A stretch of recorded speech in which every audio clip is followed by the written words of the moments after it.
Hello, ito ang aming ulam ngayong lunch time. Ginisang pechay. Ayan po ang aming ulam for today. Kaya mamaya kakain na tayo. Ayan.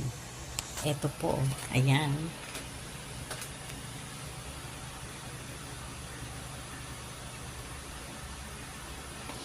Ayan po ang aking ulam ngayon at may tira pang dalawang hipon. Ayan.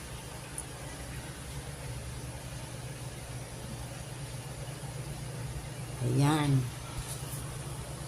Ayan ang aking ulam ngayong lunch time. Tara, kain po tayo.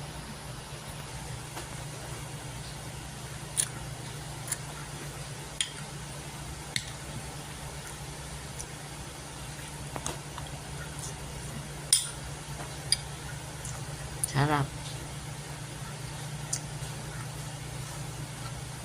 At eto, may binigay sa amin na Indian mango at pinya. Galing po yan sa Laguna, sa probinsya ni Tatay. At eto yung Indian mango. Ang ganda, no? Yan ang paborito ni Madam. At eto nga, nabalatan ko na yung pinya. Hihiwain ko naman. Ayan po, natapos ko nang hiwain ang pinya. Ito, titikman na natin kung masarap at matamis.